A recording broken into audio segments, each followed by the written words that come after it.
ایک باشعور انسان کی پہچان ہوتی ہے کہ وہ کس طرح اپنا اظہاریہ کرتا ہے، اور طنز و مزاح کو لطیف پیرائے میں بیان کرنا بھی عامر بشیر صاحب کا خاصہ ہے، اور عمیق مشاعرے کے بھی حامل ہیں، جیسا کہ میں نے آپ لوگوں کو بتایا تو وہ ان کی تحریر میں نظر آتا ہے، اور اسی لیے ہم یہ ویلاگ بنا رہے ہیں تاکہ جب آپ لوگ اس کتاب کو پڑھیں تو آپ کو اندازہ ہو کہ مزاح کس طرح لکھا جاتا ہے، ایک اعلیٰ پیرائے پہ اور ادبی چاشنی کے ساتھ مذاق کیا جاتا ہے، اڑایا نہیں جاتا، اور نہ ہی کسی کے اوپر ایک برے طریقے سے پھپتی کسی جاتی ہے۔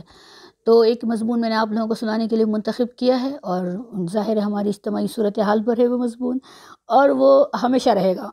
یہ بھی ایک ادبی تحریر کی خصوصیت ہے۔ میں آپ لوگوں کو ایک اور پوائنٹ جو ہم نے سیکھا میں بتانا چاہتی ہوں، وہ کسی بھی دور کے لیے ہوتی ہے، وہ صرف آج کے دور کے نہیں ہوتی، وہ ہر دور کے لیے ہوتی ہے۔ جس طرح ابن انشا کے کالمز پڑھتے ہیں، تو جب میں 70s کے ان کے کالمز پڑھتی ہوں تو مجھے لگتا ہے کہ وہ حالات تو آج بھی ہیں ہمارے، خاص طور پر 70 سال پہلے جو حالات تھے وہ اب بھی ہیں، تو اور وہ تحریر آج کے لیے بھی ہے۔ ابن انشا کا نام اسی لیے رہے گا، اور عامر بشیر صاحب نے بھی دلچسپ لکھے ہیں حاضر جوابی، ان کا ایک مختصر انتہائی مختصر مضمون ہے حاضر جوابی، اور وہ بہترین ہے، تو وہ بھی ہم سنیں گے۔ ہم سوچ رہے تھے کہ ان کے ساتھ گفتگو کریں تو وہ ان کے سنیں گے، بزبان مزاح نگار سن لیں گے، اور ایک میں آپ لوگوں کو سنانا چاہتی ہوں، بہت دلچسپ مضمون ہے کہ دوش پر ہوا کے دوش بری، ایک مضمون آپ لوگوں کی سماعتوں کی نظر، جس کا عنوان ہے لوٹے۔ ایک وقت تھا جب دلہنوں کو جہیز میں کچھ دیا جاتا ہو یا نہ دیا جاتا ہو، لیکن لوٹا ضرور شامل ہوتا۔ جب مسافر اپنا سامان باندھتے تو لوٹا رکھنا نہ بھولتے، لیکن وہ لوٹے پیندے کے ہوتے تھے، جہاں رکھ دیے وہیں رہ لیے۔ آزادی کے سانچے سے بے پیندے کے لوٹے وجود میں آئے، جن کے لیے شاعر نے غمناک ہو کر کہا، منزل انہیں ملی جو شریک سفر نہ تھے۔ ویسے حقیقت یہ ہے کہ انسانی تاریخ لوٹوں سے بھری پڑی ہے۔ مورخین اس باب میں تفصیل سے روشنی ڈالتے ہیں کہ لوٹے کا استعمال کب شروع ہوا، لیکن اس بارے میں خاموش ہیں کہ لوٹوں نے اپنا استعمال خود کب شروع کیا۔ شاید اس کی وجہ یہ ہے کہ بہت سارے مورخین خود لوٹے رہے ہیں۔ بہرحال انسانی تاریخ کا مطالعہ ہمیں یہ بتاتا ہے کہ انسان مزاجاً بے پیندے کا لوٹا ہے۔ ہمارے دانشور کہتے ہیں حرکت میں برکت ہے، اور شاعر کہتا ہے سکون محال ہے قدرت کے کارخانے میں۔ لیکن لوٹے جب اسی بات پر آمنا و صادقنا کہتے ہیں تو لوگ انگلی اٹھاتے ہیں۔ اب لوٹے کسی پیا کے گھر سے رخصت ہونے والی وہ بیٹی تو نہیں جس کے کان میں یہ کہہ دیا جائے کہ بیٹی، جس گھر میں تیری ڈولی جا رہی ہے اب اس گھر سے تیرا جنازہ ہی اٹھے گا۔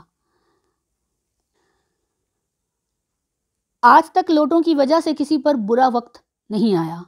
ہاں، برا وقت آنے کی وجہ سے کچھ لوگ ضرور لوٹے بن جاتے ہیں، اور لوگ اسی بات پر شور مچاتے ہیں کہ لوٹے برے وقت میں ساتھ چھوڑ جاتے ہیں۔ میں کہتا ہوں نادانو، کیا تم نے چاند پر گرہن لگتے نہیں دیکھا جب روشنی مدھم پڑ جاتی ہے؟ اور کیا تم نے مفلس کی جوانی نہیں دیکھی؟ بس یہی حال اہل اختیار اور اہل اقتدار کا ہے۔ چاند کا حسن اس کی روشنی ہے، جوانی کا نشہ دولت سے چڑھتا ہے، اور اہل اقتدار کی کشش محض اس کا اقتدار ہے۔ جو لوگ اس نقطے کو نہیں سمجھ پاتے وہ ساری زندگی ہائے لوٹا کرتے رہتے ہیں۔ برِ صغیر میں انگریزوں کی آمد سے پہلے پانی کا بکثرت استعمال ہوتا تھا۔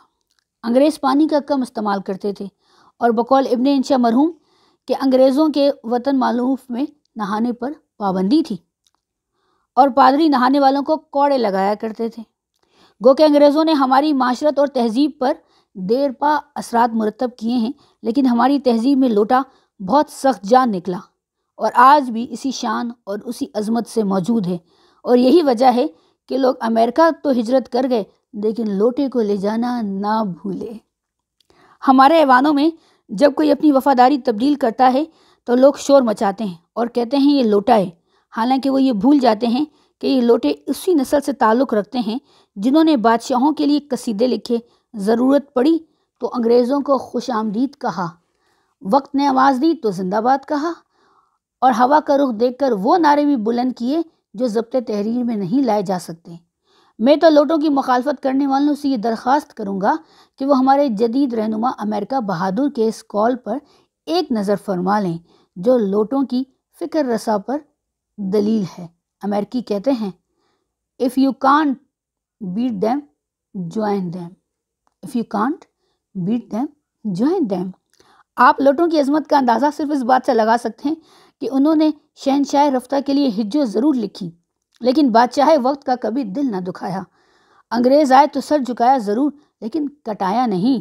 شاعر نے ایسے ہی لوگوں کا حوصلہ بڑھانے کے لیے کہا ہے، چلو تم ادھر کو، ہوا ہو جدھر کی۔